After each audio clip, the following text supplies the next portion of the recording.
was a huge impact. And there was debris everywhere. Yeah, it's Carter Cahen. Rosberg arriving at huge speed and then going over the top. Yeah, Carter Cahen was in the middle of blowing up. I think his engine.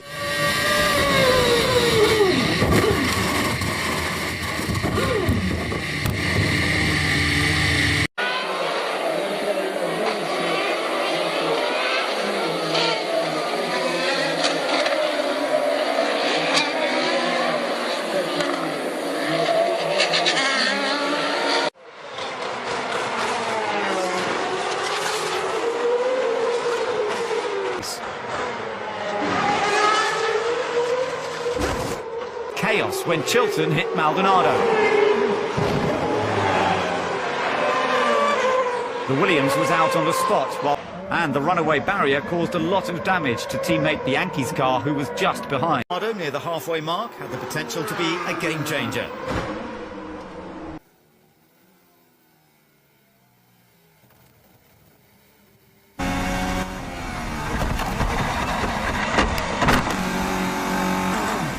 That we just having come in right now, the onboard footage, because he's okay, you can see what happens when it hits that TechPro barrier, and that is the view from, you know, the onboard. This is the offboard, and it was quick, it was rapid, yeah. And thankfully, as we said, we've seen An oversteer moment corrects it, and it's a bit like being on an oval, isn't it, through there that they have in America. Then, of course, he's on to the marbles, the discarded rubber. Then he's onto the really dusty track that has no grip at all.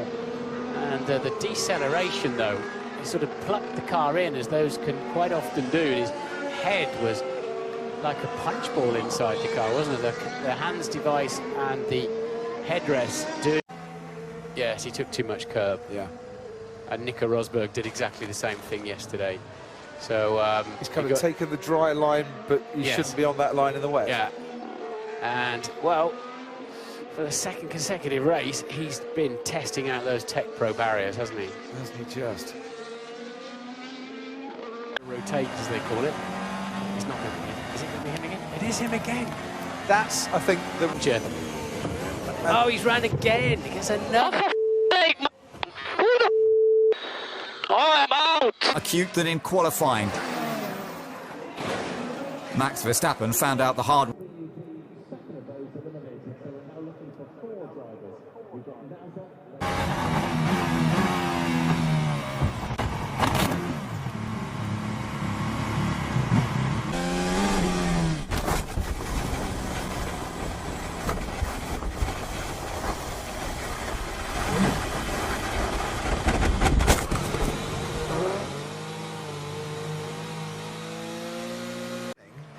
But as a result, put him in a much more precarious position.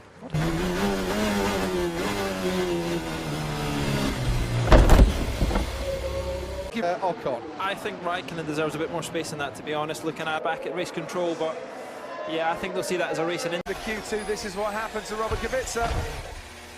Kubica did. Oh, he's blocked the front. Too much speed. And he didn't bail out, did he? He could have gone good to see, but yeah, just caught a bit of grass on entry. Ooh, and he's heading towards the... Looks bad, but it's not actually too bad. It's the front corner, isn't it, and the front wing that's damaged. Yeah. The polystyrene bit that he eventually hits sticks out. There we go. In fact, it's the TechPro, isn't it? He's caught the end of it.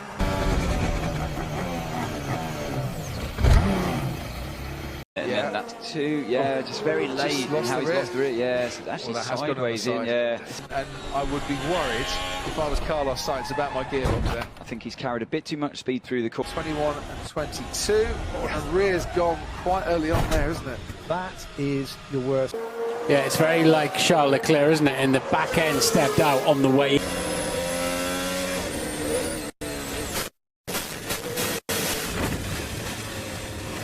In terms of budgets, but it let go, hit the Armco, spun around a couple of times, and then into the TechPro barrier. Yeah, he'd lost quite a lot of speed by the time he got there, fortunately, but it's just plucked the plucked the gearbox off, hasn't it? And the rear suspension there at the back. So the TechPro and everything doing its job. So the actual impact there. Full safety car. They've got to fix the barrier there. He's gone in at about 80 miles an hour, Yuki Tsunoda. Safety car, full... No, it's the paint. It's just the paint, is it? Just a bit too quick in. Just Brand new, just, well, like a... When the water gets underneath the floor of the car, which is only, bear in mind, you know, on the front of the car, at the end of the straight, you're really... How happy there. It's the curb. It's the curb that's done it. He took his hands off the wheel, luckily.